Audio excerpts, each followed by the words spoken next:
Les débats avec vous aujourd'hui. Christine Bouillot, journaliste à Sud Radio, correspondante à Toulouse. Bonjour Christine. Bonjour Valérie, bonjour tout le monde. Kevin Bossuet, professeur d'histoire en Seine-Saint-Denis. Bonjour Kevin, Valérie. On est ravis de vous avoir ce matin parce que vous allez pouvoir nous rappeler les Sudètes, toute l'histoire. On a un petit peu l'Anschluss, enfin voilà, il y a beaucoup de choses. Sarajevo, peut-être on peut remonter, voilà. Baptiste Ménard, maire adjoint de Mons-en-Barœul, membre du bureau national du PS. Bonjour à vous. Bonjour Valérie. Et Florence Berthoud, maire du 5e arrondissement de Paris. Bonjour à vous également. Et puis Gilles Gansman qui est resté avec nous pour le zapping de la présidentielle. Sud Radio, le zapping de la présidentielle. Hier matin, il était 10h sur CNews et Nicolas Bay, vous savez, qui a rejoint Éric Zemmour, avait une vision, une fine analyse de la situation en Ukraine. Vous allez voir, très visionnaire. Moi, j'ai tendance à penser, je partage l'analyse d'Éric Zemmour, je pense en effet que si les Russes avaient voulu envahir l'Ukraine, eh bien, ils auraient eu beaucoup d'autres occasions de le faire. Et ils l'auraient fait sans doute de manière rapide, ce qui aurait sidéré tout le monde. Ils se sont manifestement pas du tout inscrits dans cette démarche-là. Donc je pense qu'il ne faut pas faire non plus de procès d'intention en permanence. Je crois que les Américains avaient intérêt et avaient envie d'installer cette suspicion à l'égard de la Russie. Ça, c'est peut-être les intérêts américains, mais l'intérêt de la France et des nations européennes, c'est l'apaisement. Un visionnaire, je vous ai dit ce matin sur BFM, l'ancien président François Hollande a réagi à l'intervention de Vladimir Poutine. Vladimir Poutine, il pense que la démocratie est un système faible. Il pense que nous sommes, nous, occidentaux, dans le court terme, dans l'immédiat et d'une certaine façon dans l'accommodement.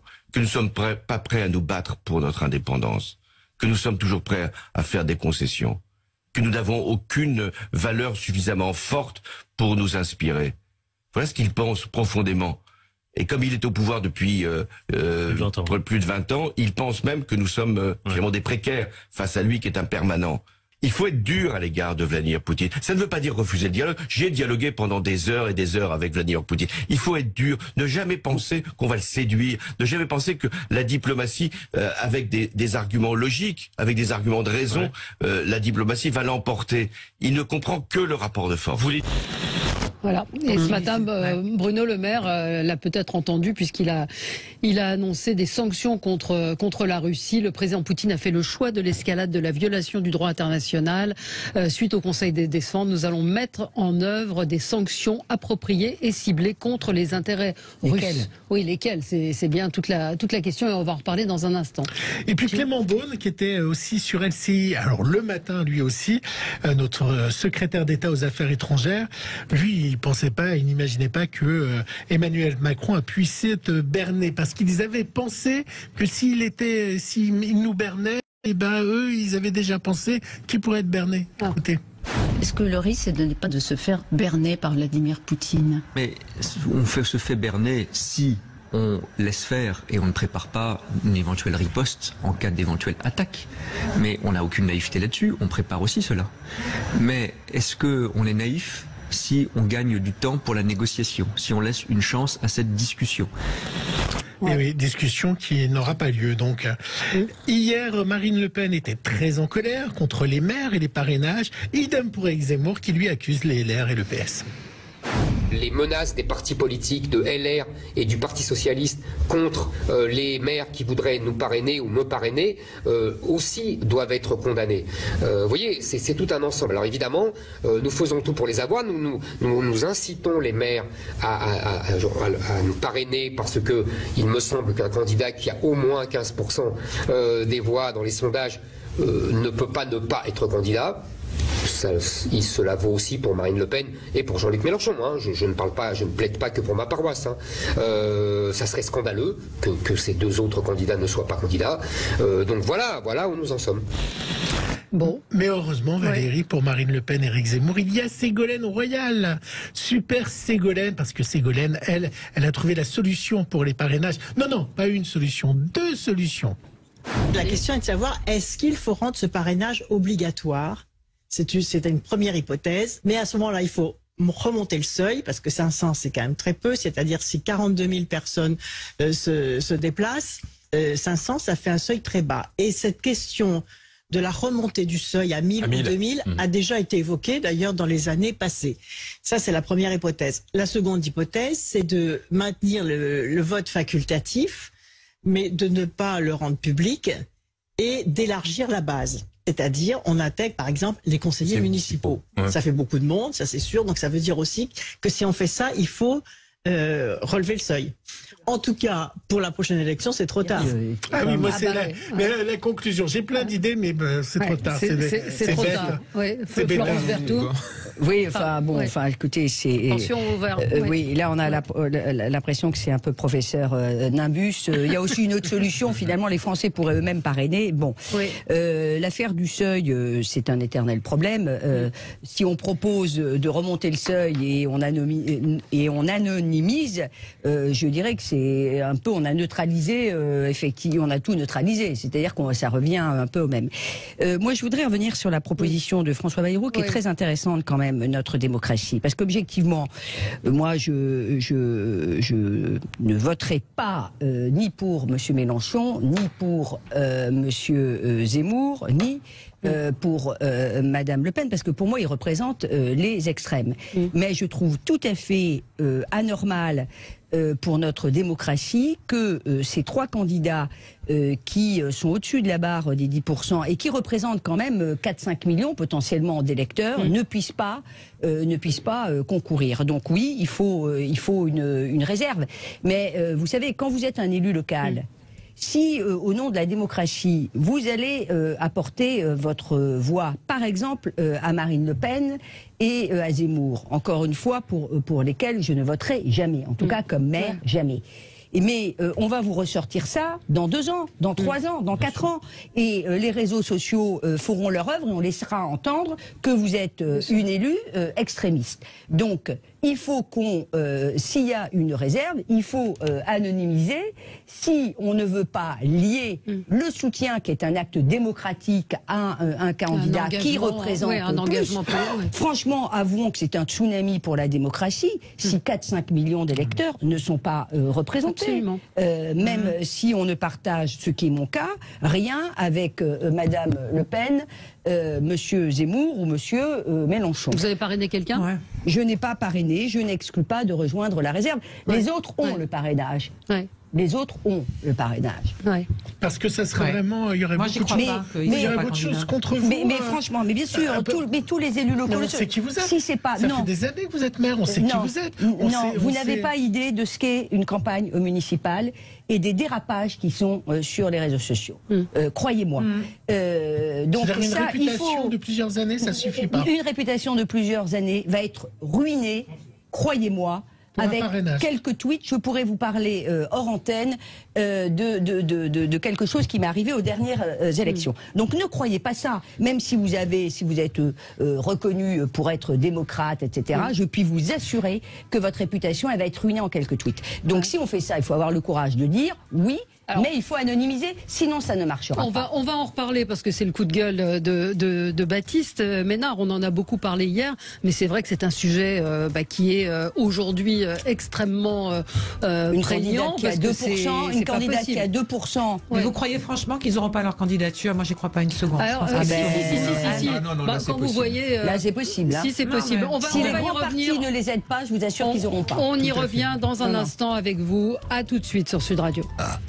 Avec vous sur Sud Radio pour le 10h midi, les débats avec Christine Bouillot, journaliste à Sud Radio, correspondante à Toulouse, Kevin Bossuet, professeur d'histoire en Seine-Saint-Denis, Baptiste Ménard, maire adjoint de Mont-Saint-Barreul et membre du bureau national du PS, et Florence Berthoud, maire du 5e arrondissement de Paris. On va évidemment revenir sur ce qui se passe entre l'Ukraine et la Russie. Est-ce qu'il faut être plus ferme face à Vladimir Poutine? Les jeunes sont sans oublier des politiques, c'est ce que nous apprend un sondage. Et puis la question animale au cœur de la présidentielle, on en parlera avec le porte-parole de la Fondation, Brigitte Bardot. Vos coups de cœur, vos coups de gueule, continuons sur les parrainages. Vous voulez, alors on en a beaucoup parlé hier, mais c'est vrai qu'encore une fois c'est un sujet important. Il y a la proposition de François Bayrou qui propose propose donc cette réserve. Il y a 120 maires aujourd'hui qui ont répondu à son initiative pour permettre à des candidats comme Jean-Luc Mélenchon, Marine Le Pen ou Éric Zemmour d'obtenir ces 500 parrainages. Vous, Christine Bouillot, vous pensiez que c'est du chiquet? Moi, alors, je sais pas que c'est du chiquet, c'est que ce débat-là, on l'a à chaque fois et on nous fait à chaque fois le coup et le suspense est à son comble jusqu'à l'heure H du dépôt des candidatures au Conseil constitutionnel où on arrive. Voilà. Je rappelle qu'il n'y a pas que les maires. Il n'y a pas que les maires qui peuvent donner leur parrainage. Je rappelle la règle, c'est les maires, les conseillers départementaux, régionaux, communautaires, et il y en a quelques-uns dans ce pays. Il y a tous les parlementaires, ils sont 577, et il y a les sénateurs à côté, et tous les députés européens. Ils sont attachés, je suis désolée, mais quand Florence on dit ils sont attachés à un groupe politique, que je sache, François Bayrou ou David Lisnard, il accorde son soutien à des partis politiques, en tout cas un candidat qui n'est pas... Eux, ils ont une aura nationale. Non, ce que je veux vous dire, Florence, c'est que je trouve qu'on prend quand même les électeurs dans cette histoire à témoin d'un problème démocratique qui existe depuis des années, aujourd'hui. Quand vous discutez, alors vous êtes élu d'un arrondissement parisien, mais quand vous discutez avec un maire du Lot-et-Garonne ou du Tarn-et-Garonne, comme j'ai fait la semaine dernière, et qui vous dit, moi ça fait 37 ans, depuis 37 ans j'ai pas donné une seule fois mon parrainage parce que dans ma commune, il est impossible de faire comprendre la différence entre donner son soutien et apporter ça. Voilà. Ils ont beaucoup de mal avec ça. Et en plus de ça, c'est que depuis des années, on laisse dire, moi je suis désolée aussi, et on l'entend souvent de la part des responsables politiques, que la violence vis-à-vis des élus, bon c'est oui mais, non, il n'y a pas de oui mais. Donc aujourd'hui on récolte aussi cette crainte de la part des élus qui ne veulent plus être à portée d'engueulade et de gifles et de coups de la part des électeurs qui ne comprennent pas, et amplifiés par les réseaux sociaux où aujourd'hui on ne peut plus faire la police. Donc on se retrouve avec des règles du jeu que tout le monde connaissait depuis depuis un petit bout de temps quand même, et on nous dit à 3 semaines du scrutin, c'est la catastrophe, voyez les électeurs, comment le système ne marche pas. Non, moi je pense qu'il y a une autre solution, c'est que vous déplacez le curseur du maire, vous allez aux conseillers municipaux qui ont des appartements. Vous savez, ça va. Vous aurez, pardonnez-moi, enfin, je me permets de reprendre la parole, mais vous aurez, toutes choses étant égales par ailleurs, le même problème, c'est-à-dire que le maire va convoquer en disant mais c'est quoi ce truc-là, alors tu soutiens. Donc, mais hier on avait quelqu'un qui a fait le travail pour Marine Le Pen lors de la précédente élection et qui racontait les conséquences qu'il y a eu après de la part mais pas seulement des concitoyens, parce qu'il y a des communes qui votent à plus de 50% pour Marine Le Pen, mais des conseils départementaux qui sont socialistes par exemple. Alors comment vous expliquez que Nathalie Arthaud arrive à avoir ses candidatures? Mais parce qu'on s'en fout, Nathalie, on s'en fout. Ça fait sourire. Alors c'est ça. Vous avez plein de maires de petites communes qui soutiennent des candidats qui sont entre guillemets sans risque au nom de la démocratie. Mais ça n'interroge pas les candidats qui sont je vous assure, enfin, je suis aussi d'origine provinciale, j'ai toujours vu les maires des petites communes soutenir des petits candidats. C'est pas grave, enfin ça engage pas à grand chose. Alors peut-être Baptiste, c'était votre coup de gueule. C'était mon coup de gueule qui a été bien entamé dès ce matin. Désolé. Non mais c'est vrai que non mais c'est pas grave. C'est sûr que en fait le système qu'on a n'est pas du tout et n'est plus du tout adapté à la situation actuelle. Alors après moi sur le fait que des candidats sont en difficulté, c'est pas possible qu'on se retrouve dans une situation où ni Jean-Luc Mélenchon, Marine Le Pen ou Éric Zemmour, quoi qu'on pense de leur politique, ne soient pas en situation d'être candidats, parce que ça remettrait en cause complètement le résultat même de l'élection. Mais après, moi, je suis quand même attaché à la transparence et au fait qu'on rende public les parrainages, parce que ça me paraît légitime que les habitants puissent savoir qui leur maire parraine en leur nom. Pour autant, le problème vient aussi du fait que de nombreux élus en fait, s'abstiennent, comme on l'a déjà vu au Congrès des maires, où il y avait que 30% des maires qui ont voté pour désigner David Lisnard. Donc, moi, je pense que le problème est plus profond. Je pense aussi qu'il y a une forme de blague par rapport à la démarche de François Bayrou, parce qu'il y a un an, les socialistes, par exemple, avaient proposé qu'on passe à un système mixte qui mette 150 000 parrainages citoyens et 250 parrainages d'élus. On en a fait litière, et puis là, maintenant, on dit, ah bah oui, il y a un problème. On rappelle que c'est quand même les citoyens. rappelle quand même que c'est François Hollande qui avait ce problème. Alors déjà, tous ces gens qui nous racontent qu'Éric Zemmour, Jean-Luc Mélenchon, Marine Le Pen les auront forcément et qu'on est en train de jouer se trompent éperdument. La vérité, c'est qu'ils n'ont pas, en effet, ces parrainages. Et en plus, ce ne sont que des promesses. C'est-à-dire que, par exemple, Marine Le Pen a eu des promesses de parrainage. Elle essaye de rappeler les maires qui l'ont promis les parrainages. Ils ne répondent plus. C'est pareil dans le camp d'Éric Zemmour. Donc il y a un vrai problème. On sait très bien que pour les avoir, il faut avoir en gros 700 promesses de parrainage. Sinon, c'est très compliqué. Donc déjà d'une. Ensuite, pourquoi nous en sommes là? Parce que Monsieur Hollande, en effet, a fait en sorte de retirer l'anonymisation, notamment des parrainages. Et quand j'entends Madame Hidalgo, cette grande démocrate qui est aujourd'hui à 1% dans les sondages, qui nous raconte que si Marine Le Pen ou Éric Zemmour ne peuvent pas se présenter, finalement, c'est le jeu de la démocratie. C'est quelque chose qui est normal. Donc, monsieur, dites ça à votre candidate. En effet, Madame Hidalgo. En tout cas, on a eu...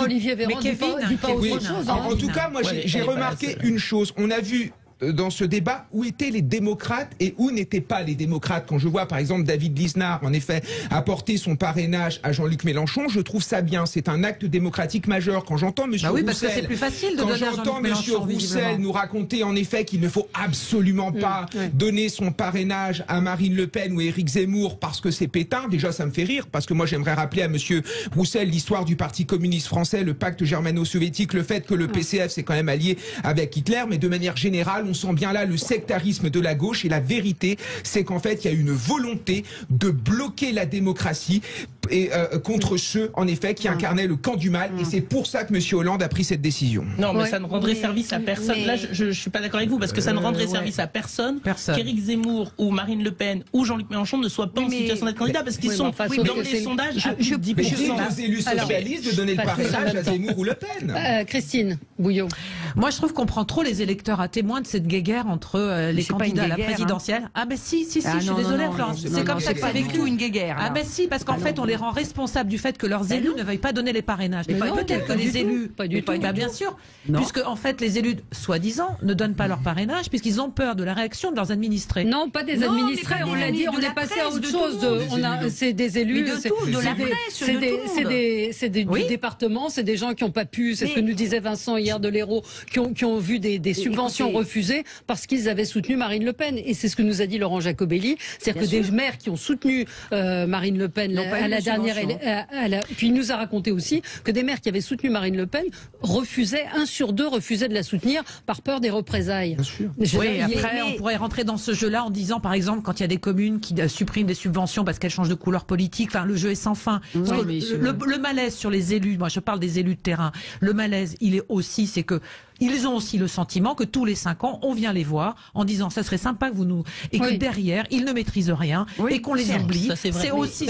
Mais c'est le fond du problème de départ. Donc quand on vient les voir et qu'en plus de ça, ils savent que derrière, ils peuvent se faire vilipender par leurs administrés parce que ils sont à portée d'engueulade plus facilement que les grands élus qui sont à l'Assemblée. Vous citez beaucoup Gérard Larcher ce matin. Non, mais tous les maires disent ça aujourd'hui. Bien sûr. Et qu'en plus de ça, on les prend à témoin en disant c'est de votre faute si tel ou tel candidat ne sera pas.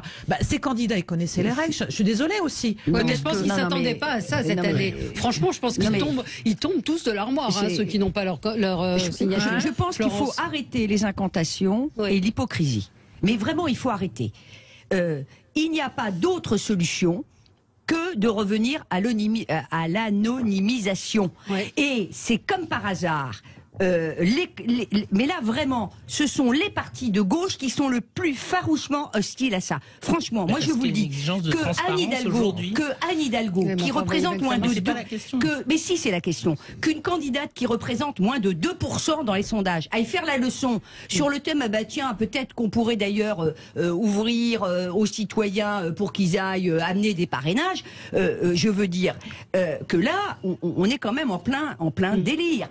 Quelqu'un qui va représenter des centaines de milliers de voix ne peut pas se présenter et quelqu'un qui représente moins de 2% va pouvoir, après, pour des raisons, pardonnez-moi. Oui, mais enfin bon, oui, c'est quand même. Non, mais ce que je peux prendre un pari, pardonnez-moi, je termine, juste qu'elle ne dépassera pas 5%. Mais qu'est-ce que vous proposez, vous, qui êtes au Parti Socialiste ? Justement, c'est ce que je dis. Les socialistes avaient proposé de faire 250 parrainages d'élus, 150 000 parrainages citoyens. Oui, mais alors vous avez Kevin, le youtubeur faiseur prof de gym qui a 400 000 abonnés, il peut se présenter. C'est pas sérieux. Mais l'hypocrisie. Attendez. L'idée sur la 5e faudrait quand même, peut-être que notre professeur d'histoire pourrait revenir sur pourquoi à un moment donné, parce que c'est très intéressant, pourquoi à un moment donné, dans les 500, j'ai un petit doute, c'est constitutionnel ou je vous dis une bêtise? Oui, non, si, c'est constitutionnel ou c'est une loi organique? Bon, bref, en tout cas, pourquoi à un moment donné, on décide au plus haut niveau que les parrainages vont être des parrainages d'élus? C'est quand même pour qu'il y ait un filtre. Vous êtes censé quand même représenter. Donc pas 150 000 citoyens. À force de dire, un élu qui met quand même à un moment donné toute une vie entre parenthèses, qui est élu, si son parrainage vaut la même chose que un citoyen, je trouve ça quand même un peu bizarre pour une élection au président, à la présidence de la République. Et surtout, ça ouvre la porte à toutes les candidatures communautaires, en effet, qui pourraient fleurir. Mais bien sûr. La vérité, c'est que, monsieur, vous appartenez à un parti socialiste avec une candidate, en effet, qui a plus de 1000 parrainages. Pourquoi vous ne demandez pas à vos élus, pour faire vivre la démocratie, de parrainer monsieur Zemmour, de parrainer monsieur Mélenchon ou de parrainer madame Le Pen? Là, vous proposez des choses qui n'ont aucun sens et surtout, vous portez la responsabilité de cette crise démocratique qui touche notre pays parce que la vérité, c'est que c'est François Hollande qui a foutu le bordel. Madame Pécresse, c'est en tête des parrainages. Attendez, pas tous en même temps. Christine, vous proposez quoi?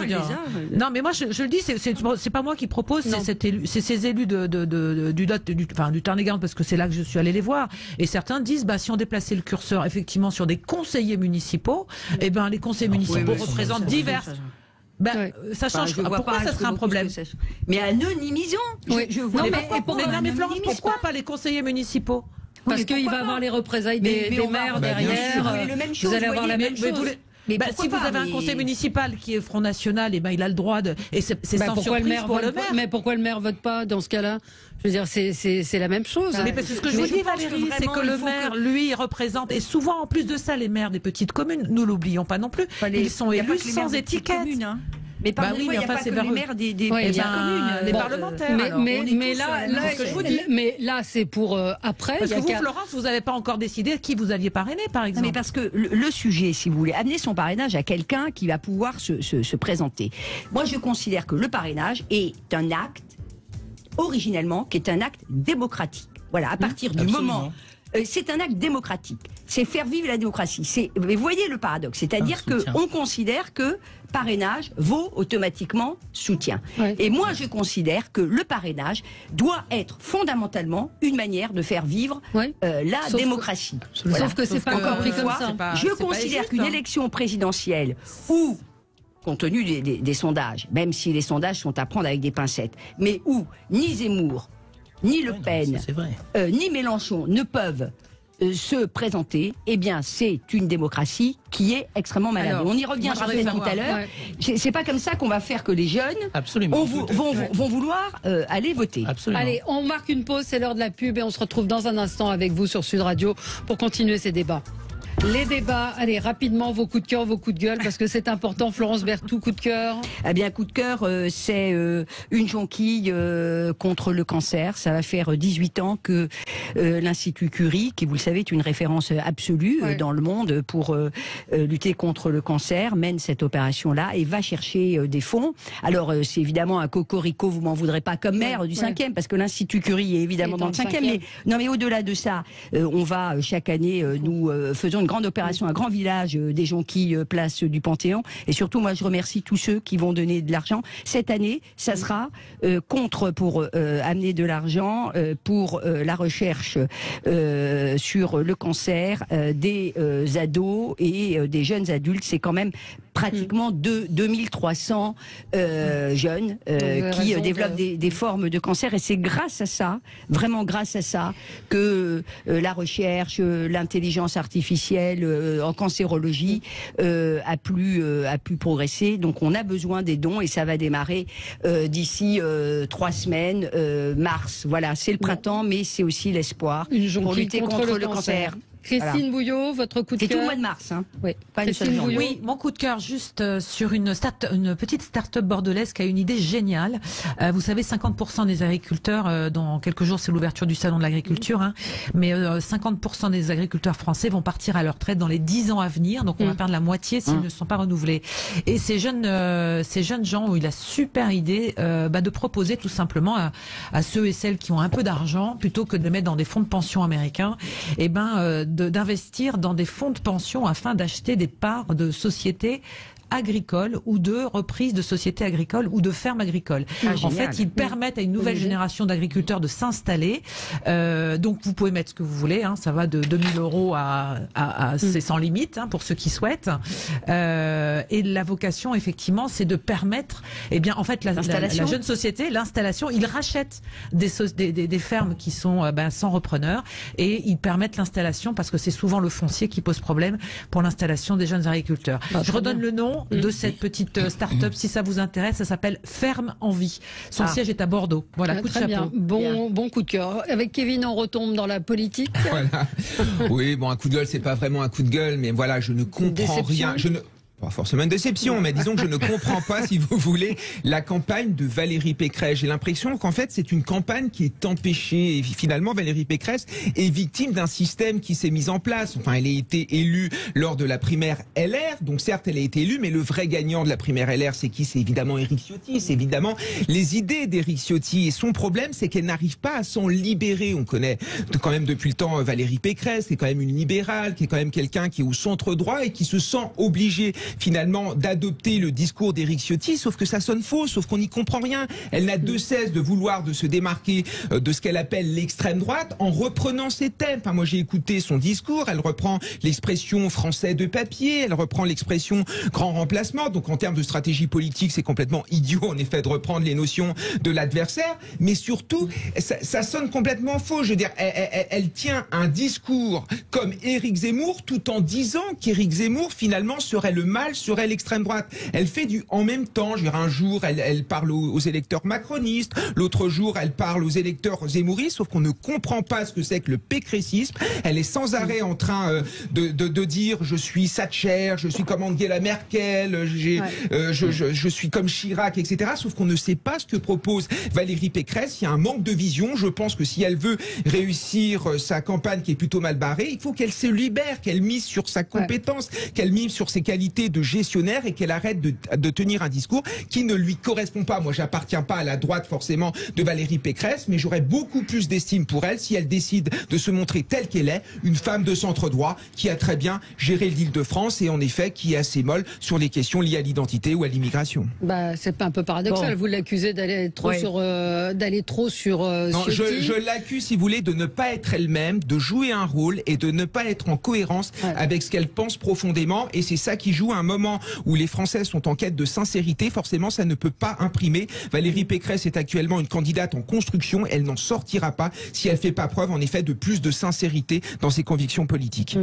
Bon, on passe à autre chose. Je voudrais qu'on parle quand même de l'Ukraine, de la Russie. Petite parenthèse, c'est-à-dire ceux qui étaient les experts en épidémiologie ont laissé la place aux experts en diplomatie internationale, experts de l'Ukraine, ce qu'on ne prétend pas être, mais tout de même, on voit bien que les discussions pour l'instant ont échoué, que Vladimir Poutine hier a décidé de reconnaître l'indépendance des séparatistes pro-russes d'Ukraine. Il a signé dans la foulée des accords d'amitié et d'entraide avec ces territoires. Le Conseil de l'ONU s'est réuni. On a appris ce matin donc le Conseil de sécurité avait décidé de sanctions. Peut-être un petit point d'histoire avec Kevin Bossuet sur. Non, mais bon, allez, 1917. Non, mais c'est vrai. En fait, on nous parle d'un conflit. C'est un conflit qui a commencé, il y a longtemps, notamment avec avec la fameuse question de la Crimée. Mais moi, je crois que de manière générale, c'est qu'on ne comprend pas ce conflit si on ne se réfère pas à l'histoire, en effet, de l'URSS et à l'histoire de la Russie. La vérité, c'est que pour les Russes, en effet, l'Ukraine, c'est le cœur de l'identité russe. Il y a une dimension identitaire que ne comprend pas, par exemple, Emmanuel Macron, parce que lui, il est dans une idéologie mondialiste. Et la vérité, c'est que Vladimir Poutine, ça lui tient à cœur. Il ne cédera pas, tout simplement parce que pour lui, l'Ukraine, finalement, c'est la Russie. Il l'a dit lors de son discours, quand même. Il a dit en effet que l'Ukraine, c'était, si vous voulez, une création artificielle de Lénine. Il a dit aux Ukrainiens, si vous voulez, en effet, la décommunisation, vous allez voir ce que c'est que la décommunisation. Donc, et puis surtout, il y a une partie du peuple ukrainien également qui est favorable aux Russes, évidemment, notamment dans toute la partie Est. C'est un pays, en effet, russophone. Je crois qu'à l'Est de la Russie, il y a 50%, en effet, à l'Est de l'Ukraine, pardon, il y a 50% qui parlent russe. Donc, il y a cette dimension identitaire, en effet, qui est très important. En outre, on nous ressort toujours que finalement, ce qui fait peur à Vladimir Poutine, c'est le fait que l'Ukraine aille dans l'OTAN. Mais je ne pense pas que ce soit ça. Ce qui fait peur à Vladimir Poutine, c'est surtout que l'Ukraine rejoigne finalement l'Union européenne. Et d'ailleurs, en 2014, c'était ce qui a donné le cœur du conflit, parce que Vladimir Poutine a très peur, notamment de la démocratie européenne, a très peur, en effet, que l'Europe s'empare de l'Ukraine, comme l'Europe s'est emparée, en effet, des pays baltes ou encore de la Pologne. Donc je pense que l'enjeu est ici, et puis voilà, quoi. Oui, mais du coup, c'est assez compliqué effectivement à comprendre sur ce que veut réellement Poutine, sur cette expansion. Hier, c'est vrai que c'est un discours qui était assez fort, et Gilles nous a passé tout à l'heure dans le zapping des extraits. Je ne sais pas si vous l'avez vu, vous aussi. On sent qu'il est déterminé. Oui, Vladimir Poutine est déterminé à, un peu comme vous l'avez dit, à renouer avec l'idée de la grande Russie, en fait. Et c'est ça qui le motive, et effectivement, en violant les règles de droit international, la souveraineté de l'Ukraine, parce qu'effectivement, il est tétanisé par l'idée que l'Ukraine pourrait un jour rejoindre l'Union européenne. Et le résultat de la crise dans laquelle nous sommes, c'est un peu aussi l'accumulation d'un certain nombre de faits diplomatiques, mêlant à la fois les États-Unis, en même temps l'Europe, et ce flottement. Et lui, face à ça, il affiche une détermination. Donc je crois que c'est François Hollande qui, pour le coup, a bien résumé les choses en disant, on peut pas être dans le rapport de faiblesse avec Vladimir Poutine, il faut être dans le rapport de force. Oui, mais après, il faut avoir les moyens. Il faut avoir les moyens de faire un rapport de force avec Vladimir Poutine. Beaucoup de nos auditeurs nous disent qu'Emmanuel Macron, alors c'est Olivier qui nous dit, s'est annoncé comme le sauveur de l'Ukraine à 2 reprises pour faire un peu de propagande. Poutine l'a ridiculisé à chaque fois. En même temps, que n'aurait-on dit si Emmanuel Macron, président de l'Europe, n'était pas même les Anglais, les Allemands, personne n'a réussi à lui faire entendre raison. Oui, alors on marque une pause et on se retrouve dans un instant sur ce sujet de l'Ukraine et de la Russie. Avec vous sur Sud Radio jusqu'à midi, on va parler des Français et de la condition animale avec un sondage dans un instant. Mais Ukraine, Russie, est-ce qu'il faut être plus ferme face à Poutine? Est-ce qu'Emmanuel Macron... Oui, mais il faut avoir les moyens, Florence Berthoud. Oui, mais bien sûr qu'il faut la fermeté. Là, l'ancien président Hollande, je pense, a parfaitement il faut être dur avec Poutine. Il faut être dur. Maintenant, il faut avoir les moyens de sa politique. Mais on sait très bien qu'on ne peut pas opposer diplomatie dans le monde dans lequel on vit, fort heureusement. Il faut que la voie diplomatique suive son cours, mais en ayant bien conscience que, au même moment, Poutine avance ses pions d'une manière à la fois tactique et stratégique, exactement comme il avait fait en Crimée, c'est-à-dire qu'on diabolise l'ancienne République qu'on voudrait mettre à pâle, enfin qui n'est pas l'ancienne République d'ailleurs, parce que jusqu'à preuve du contraire, l'Ukraine est depuis 1991 une République libre et autonome. On diabolise, et puis après, on fait de la provocation et on justifie aux yeux non pas de l'Occident, parce que tout ça, ce sont évidemment des effets moulinés, mais on justifie auprès de la population russe, parce que finalement il n'y a que ça qui lui importe, c'est de consolider la russophonie et la russophilie, disons-le comme ça, voilà. Et donc toute la gesticulation des derniers jours consiste à mener de front les deux opérations. Finalement, depuis 2004, jour après jour, mois après mois, l'Ukraine est victime des coups de butoir de Vladimir Poutine. Il a essayé d'imposer, on l'a pas rappelé, mais c'est important, il a essayé d'imposer dès 2004 un président qui était un président pro-russe. Il a été destitué. Le président est quand même revenu, ce qui prouve qu'il a quand même, c'est quand même de la suite dans les idées, comme on dirait de manière assez prosaïque. Le président revient et le président est destitué en 2014. Et la réponse du berger à la bergère, c'est la Crimée en 2014, après 2014. Donc oui, ce qui a été dit d'ailleurs sur vos antennes est très vrai, c'est-à-dire que ce qui compte pour lui, c'est la grande Russie, et c'est surtout le fait qu'en périphérie, on ne rejoigne pas l'Occident. L'Occident, disons ça comme ça, alors parce que c'est l'OTAN, l'Union européenne, etc., mais qu'on ne rejoigne pas l'Occident, qui est ressenti comme une source de faiblesse. Une source de faiblesse. La démocratie, pour Vladimir Poutine, c'est la faiblesse. Alors, Christine Bouillot. Oui, alors si vous voulez, après, je vais rester modeste sur cette diplomatie que l'on reproche à Emmanuel Macron de n'avoir pas réussi. Je note quand même que ni la diplomatie allemande, ni britannique, ni américaine, ni européenne, ni qui que ce soit n'a réussi à maintenir à flot. En 2008, on se souvient, lors de la crise de Géorgie, là aussi tout le monde s'était agité, c'était Nicolas Sarkozy, ça n'avait pas fonctionné non plus. Je crois que Poutine joue avec les nerfs de tout le monde. Il est dans un jeu effectivement diplomatique qui est celui du rapport de force permanent. Pour moi, c'est comme ça qu'on le lit et qu'on le voit. Je vois Kevin qui trépigne et qui veut intervenir. Mais simplement, je pense pas que ce soit... non, mais bien sûr. Mais simplement, et je me confronterai pas avec vous sur le plan de l'histoire, mais j'espère juste que ce qu'on peut dire aujourd'hui, c'est qu'il y a quand même un pays, on va dire souverain, malgré tout, qui a vu rentrer des militaires sur son sol. On appelle ça une invasion. Si je me trompe pas, si je dis bien les choses comme elles sont, et je pense qu'à ce niveau-là, c'est sûr qu'il y a de quoi, pour les semaines qui viennent et les jours qui viennent, il y a des réponses diplomatiques à avoir, de la fermeté laquelle je ne sais pas, mais il y a des populations au milieu, et moi je pense surtout à elles aujourd'hui. Voilà. Oui, mais fermeté... c'est ça. Mais fermeté de quoi? Économique, qui est prêt à mourir pour l'Ukraine? Non mais c'est ça, quand j'entends François Hollande, qui est l'incarnation de la mollesse, nous raconter qu'il faut être ferme avec Vladimir Poutine, évidemment que je m'esclate. Qu'il faut être fort. Vous avez dit qu'il faut être fort. Aujourd'hui, Kevin, vous avez un problème avec François Hollande. Non, mais de manière générale, la vérité, c'est qu'au niveau diplomatique, on a eu de cesse de taper sur Vladimir Poutine, de dire que c'était quelqu'un d'horrible, de dire qu'il ne fallait pas discuter avec lui. Enfin, des relations géopolitiques, ça doit se faire sur le long terme. La vérité, c'est qu'on a tout fait pour mettre la Russie entre les mains de la Chine. En outre, on n'a pas été vigilant sur le respect des accords de Minsk. C'est les États-Unis. Les accords de Minsk n'ont absolument pas été respectés. Et quant au fait, finalement, que Vladimir Poutine reconnaisse l'indépendance des républiques du Donbass, mais la Douma l'avait déjà voté. On s'y attendait, c'était déjà écrit d'avance. La vérité, c'est que l'Union européenne est profondément faible face à la Russie, tout simplement parce qu'elle n'est pas unie.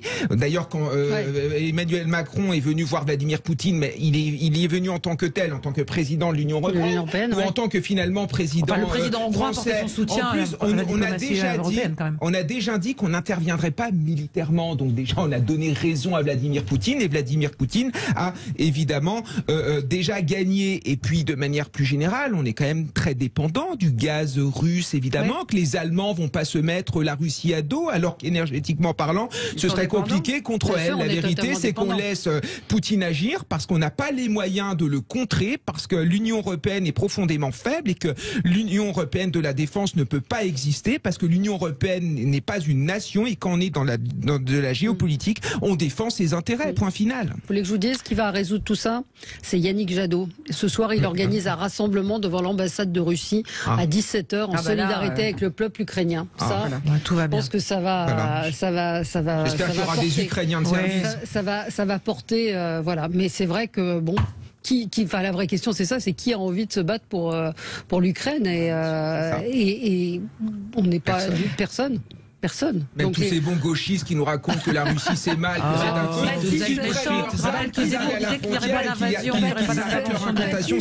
Répondez, est-ce que vous êtes un bon gauchiste? Je crois que non. Non. Voilà. Bon, on va marquer une pause, on va parler des animaux. Ça va être peut-être plus apaisé. Plus apaisant. Voilà, à tout de suite sur Sud Radio. Sud Radio. Débat avec vous et on s'intéresse aux animaux. On a parlé de la chasse hier, mais ce matin, un sondage qui a été commandé par la Fondation Brigitte Bardot nous dit que les Français souhaitent que les candidats se positionnent sur la question animale et présentent des mesures visant à améliorer la condition des animaux. Christophe Marie, bonjour. Vous êtes directeur adjoint et porte-parole de la Fondation Brigitte Bardot. Peut-être rapidement nous faire un panorama de ce sondage. 86% des Français donc veulent que la question animale soit traitée. Oui, bonjour. Effectivement, 86% des Français et 57% d'entre eux annoncent que les propositions des candidats en matière de protection animale pourraient influencer leur vote. Et ça, c'est une forte évolution parce qu'il y avait eu en fait une question similaire qui avait été posée en septembre 2021 et durant laquelle 47% des Français disaient être prêts à adapter leur vote suivant les propositions des candidats. Donc peut-être que c'est l'effet aussi des débats qu'il y a eu autour de la loi contre la maltraitance animale adopté en novembre dernier, donc entre les deux sondages. Oui. Et alors, par rapport à l'actualité, il y a effectivement un point aussi sur la chasse, puisque 83% des Français se disent favorables à l'instauration de 2 jours sans chasse par semaine et l'intégralité des vacances scolaires. Ils sont aussi 86% à être contre la chasse à court. Un autre sujet que nous portons, bien évidemment, concerne l'abattage rituel. Et là, on a 90% des Français qui sont favorables à ce que la France rende obligatoire l'étourdissement des animaux avant leur abattage, sans exception pour l'abattage halal et kasher. Puis d'autres points comme l'élevage, notamment, les Français sont 88% à être favorables à l'interdiction de l'élevage en cage et également l'accès obligatoire aux extérieurs pour les animaux qui se trouvent actuellement en bâtiment. Oui. Donc, et sur les animaux de compagnie aussi, ils sont 80% à être favorables à l'interdiction de la vente des animaux de compagnie. Alors tout ça, Christophe Marie, j'ai envie de vous dire, ça tombe sous le sens. Vous dites qu'il y a une prise de conscience aujourd'hui ?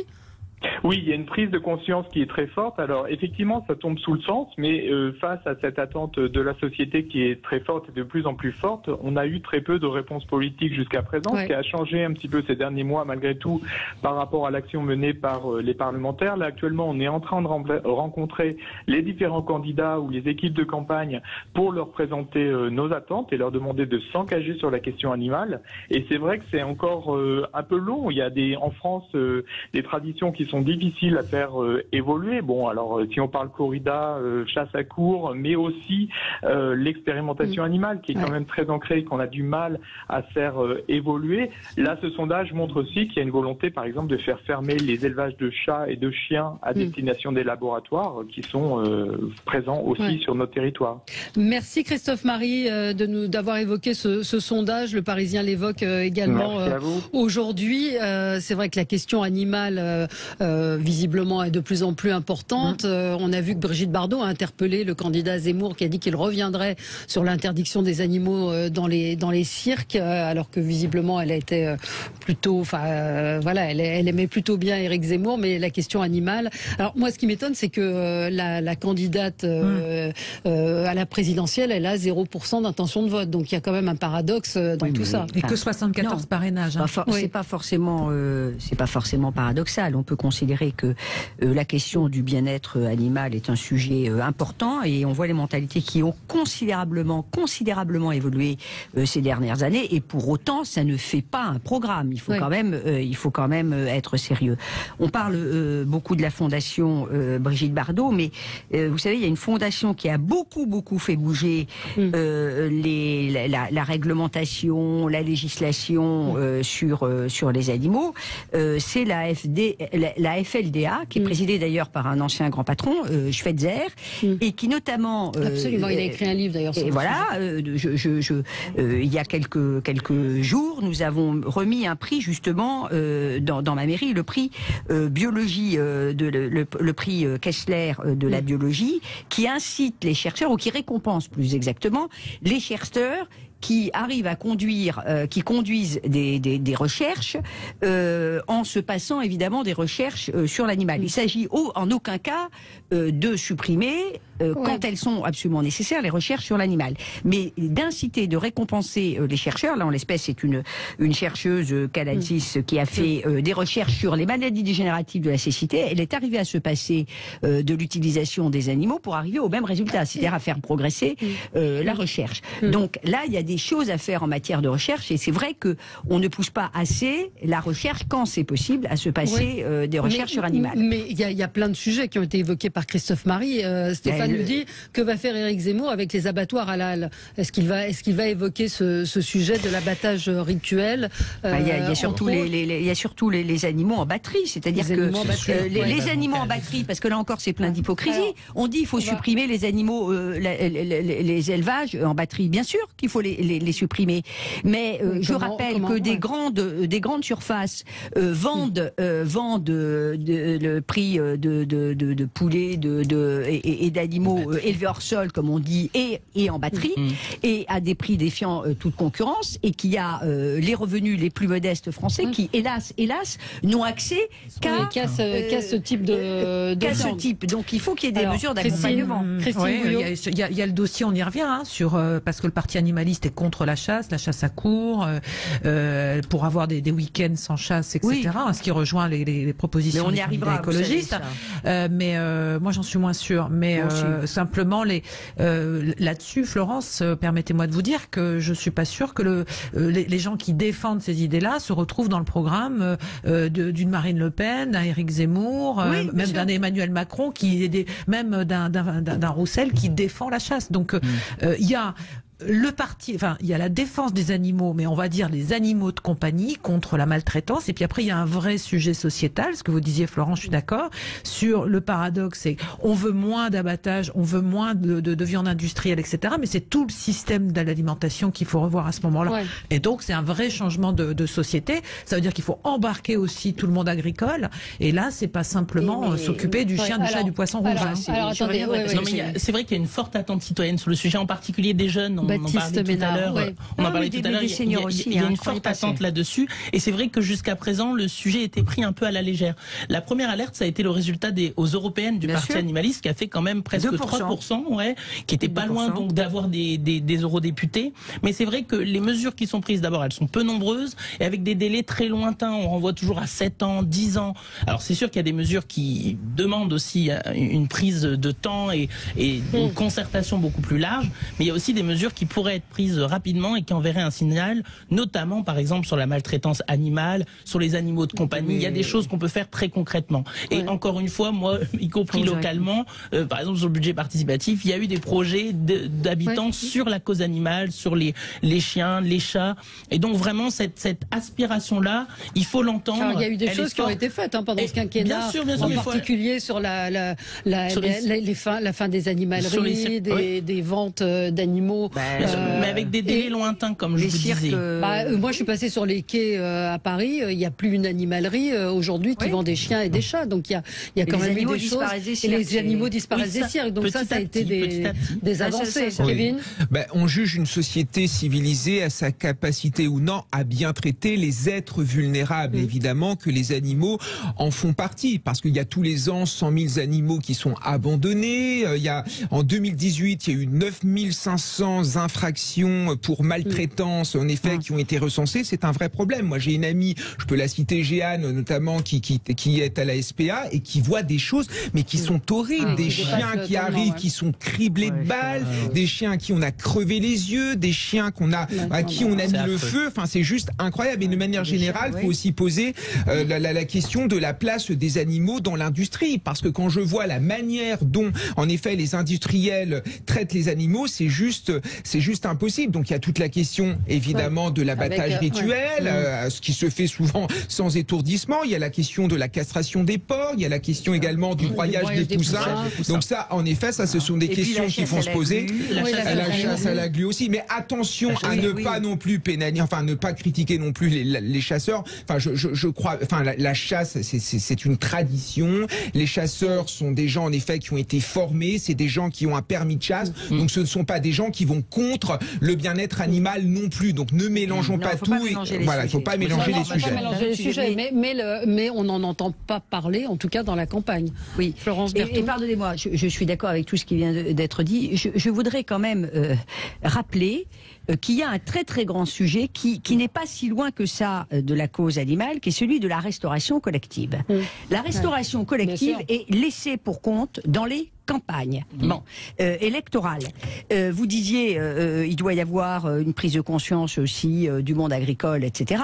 C'est à la puissance publique, et je me mets dedans, puisque comme présidente de la Caisse des écoles, nous avons fait beaucoup, d'accompagner les agriculteurs. Parce qu'en fonction de ce que vous allez demander comme qualité, vous aurez aussi... il n'y a pas que les produits d'origine végétale, vous aurez aussi sur les produits d'origine animale, vous aurez un respect ou pas. Et ça, c'est un engagement qui est un engagement d'ailleurs qui est à l'endroit du vivant. Qui est à l'endroit du vivant. Parce qu'il faut accompagner le monde agricole, et encore une fois, c'est pas par des incantations, c'est par des formes de commandes publiques qui aussi vont être respectueuses sur le plan économique des agriculteurs. Et ça, j'y tiens beaucoup parce que je reviens aux élevages en batterie qui sont, pour le coup, les grandes surfaces qui payent avec un lance-pierre ceux qui ont des élevages en batterie. Ça peut pas durer. Il faut avoir de la cohérence. Si vous autorisez les prix les plus bas possibles, eh ben il y aura forcément des élevages en batterie, ne soyons pas hypocrites, et avec en plus des producteurs qui seront sous-payés. Iront se fournir à l'étranger, c'est ce qui se passe déjà, puisque la consommation... Non, mais ça augmentera le prix quand même. Oui, et maintenant il y a un tout français, pardonnez-moi, on regarde les labels. Sur lesquels il faut taper, c'est pas que sur la production agricole, c'est aussi sur notre consommation, savoir ce que l'on veut aussi au niveau de l'étiquette. Et donc, ça veut dire aussi que sur la grande distribution, qui est responsable également de ces achats, et qui va se tourner inévitablement vers des productions qui viendront de l'étranger. Oui, mais vous savez, les labellisations, ça permet vraiment le label français. Mais là encore, les mentalités changent. Mais il y a des sujets auxquels on ne s'attaque pas aussi, c'est l'abattage rituel. Oui, je suis d'accord. Non, mais on incrimine aussi les consommateurs, mais il faut avoir les moyens. Est-ce que vous avez vu le prix de la viande? Enfin, à un moment, c'est pas possible. On peut pas non plus taper toujours sur les consommateurs, parce que ça revient à taper sur les classes populaires qui n'ont pas forcément les moyens de s'acheter de la viande de qualité. Donc voilà, attention à ne pas non plus accuser les uns. Voilà, c'est pour ça que la restauration collective est très très importante. Nous donnons des millions de repas. Enfin, nous sommes censés, en tout cas les maires qui sont présidents de caisse des écoles, à condition d'être accompagnés, évidemment. Ça nous permet de fournir des repas de qualité, respectueux de l'environnement, et c'est quand même quelque chose d'important, parce qu'on n'est pas obligé de manger de la viande, par exemple, tous les soirs. Si vos mômes, 5 jours par semaine, ils ont un repas très équilibré, ça permet le soir aussi peut-être d'avoir des plats qui vont coûter moins cher. C'est une pédagogie. Beaucoup de choses à changer. Aussi sur nos modes de consommation, on n'est pas obligé de manger de la viande. Allez, je voudrais qu'on revienne sur notre débat du début, puisque Marine Le Pen vient d'annoncer qu'elle suspendait sa campagne de terrain jusqu'à l'obtention des 500 signatures. La preuve. Donc voilà, Christine, je reviens à ce que vous disiez. Évidemment que c'est pas et à ceux qui disent oui, c'est un jeu pour se victimiser, etc. Aujourd'hui, elle a 366 parrainages en sa faveur. Donc ça veut dire qu'il y a des promesses, mais il lui manque une quarantaine de parrainages. Et plus que ça, même. Oui, 160, mais il y a des sénateurs, il y a des députés, il y a des conseillers régionaux, il y a plein de, effectivement, oui, mais qu'elle soit obligée d'arrêter sa campagne de terrain pour aller elle-même. Zemmour aussi. Valérie, c'est de la com. C'est de la com, non? Un peu, non? Bien sûr, c'est pas de la com politique, ça? Je sais pas. Franchement. Non, je pense que là, franchement, là, non. Je pense que pour le coup, il y a le feu au lac. Je pense qu'effectivement, il y a des candidats qui aujourd'hui ont une audience dans la population qui n'ont pas leur parrainage, et ça, c'est pas possible. Donc c'est vrai qu'il faut lancer un appel à tous les élus qui me paraissent. Moi, ce que je ne comprends pas, pardonnez-moi, je reviens. Tous en même temps. Pourquoi le président des maires de France n'a pas donné son parrainage justement pour montrer à Éric Zemmour ou Marine Le Pen? C'est comme Mélenchon. il a choisi ce qui était le plus éloigné de ses convictions. Donc, on ne peut pas lui reprocher ça. On ne peut pas lui reprocher d'avoir donné le parrainage à quelqu'un qui n'est pas de sa formation. Puisque Jean-Luc Mélenchon n'a pas non plus tous ces parrainages. Moi, je trouve incroyable que dès qu'une problématique touche la droite dure ou la droite de la droite, tout de suite, ça relève du fantasme ou c'est quelque chose qui n'est pas crédible. Oui, ça touche également Jean-Luc Mélenchon. Et la partie animaliste, Kevin, elle a 74 parrainages. Kevin, oui, mais la candidate du parti animaliste, elle a 74 parrainages seulement. Mais c'est pas la même chose. Oui, mais on parlait tout à l'heure de Nathalie Arthaud. Vous pouvez pas comparer Nathalie Arthaud en disant c'est une petite candidate et dire que le parti animaliste, il n'arrive pas à recueillir des candidatures. C'est facile de donner au parti animaliste. Ça n'engage en rien finalement les élus. Donc on voit bien que le problème est plus profond que simplement de donner son parrainage simplement en anonymisant, enfin en rendant invisible le parrainage. C'est plus profond que ça. Il y a eu une lettre qui est publiée de Geoffroy Didier qui intime aux élus LR de ne pas parrainer Marine Le Pen ni Éric Zemmour sous peine d'être exclus. Donc il y a aussi un double jeu qui est en train de se jouer. Hein. C'est affolant. Allez voir Laurent Jacobelli. Les LR font la campagne. Bien sûr. Donc c'est pas la gauche forcément, Kevin. Non mais il suffit d'aller voir Laurent Jacobelli qui s'occupe des parrainages au sein du Rassemblement National, aller voir Denis Cheslic qui s'occupe en effet des parrainages au sein de la campagne Éric Zemmour, mais c'est juste pas possible, ils se font raccrocher au nez, ou quand les maires décrochent, ils leur expliquent tout simplement que ce n'est pas possible, sinon ils n'auront pas la route, ils n'auront pas la piscine, ils n'auront pas ce qu'on leur a promis. On est dans une forme de dictature où finalement les élus ne sont pas libres parce qu'il y a une pression considérable sur eux pour ne pas parrainer telle ou telle personne. Enfin, c'est pas possible. C'est le cas aussi de Jean-Luc Mélenchon. Mais oui, voilà, mais c'est le cas aussi de Jean-Luc Mélenchon. Il y a d'autres candidats qui n'en ont pas, les tout petits candidats. Oui, mais les petits. Oui, mais on peut pas comparer un Éric Zemmour qui a 14% ou une Marine Le Pen qui a été au second tour de la présidentielle et Hélène Thuy. Ce sont 4 à 5 millions d'électeurs. Quand même, au regard des sondages. Donc c'est un véritable déni de démocratie si ces personnes-là ne peuvent pas se présenter. C'est la cocotte minute démocratique qui risque. C'est 50% des intentions de vote. Mais ça remettrait complètement en cause le résultat de l'élection présidentielle, parce que ça fragiliserait complètement le jeu. Donc il faut effectivement faire en sorte que ces 3 candidats qui sont testés, en tout cas dans les sondages, même s'il faut les prendre avec prudence, on voit bien quand même qu'il y a une attente par rapport à ces 3. C'est pas ce que dit votre candidate. Il faut le dire à Madame Hidalgo dans ce cas-là, Baptiste. Mais moi, vous n'êtes pas en accord avec elle là-dessus. Là-dessus, moi, j'ai ma liberté de ton. Je considère que les candidats, que ce soit Éric Zemmour, Marine Le Pen, Jean-Luc Mélenchon, on a le droit de ne pas être d'accord avec eux. C'est la démocratie. C'est pour ça qu'il y a un débat. Mais il faut qu'ils puissent être qualifiés. On peut pas les laisser sur le banc de touche. Donc moi, je le dis simplement. Je pense que les élus doivent effectivement, on doit tous collectivement faire de la pédagogie. On le fait ce matin en disant quand on parraine, on ne soutient pas le candidat, on lui permet l'accès au terrain de jeu. Voilà ce que nous devons dire. Point final. Mais il faut anonymiser. Moi, je peux vous assurer, c'est l'expérience. Si on n'anonymise pas, ça n'est pas possible. Mais ça, ce sera pour après. Mais là, aujourd'hui, bien sûr. Mais là, aujourd'hui, s'ils n'y arrivent pas, il faut que les grands partis se prononcent pour dire,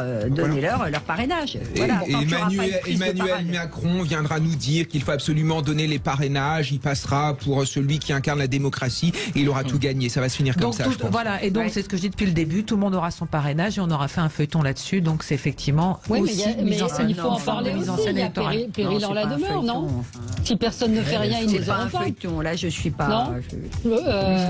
Vous pensez pas? Depuis 2017, on savait. Donc l'année dernière, on pouvait s'intéresser au sujet, je crois, non? Ça a été évoqué au Parlement, encore une fois. Au Sénat, il y a eu un débat là-dessus. Allez, c'est fini pour aujourd'hui. Bonne journée. Merci Christine.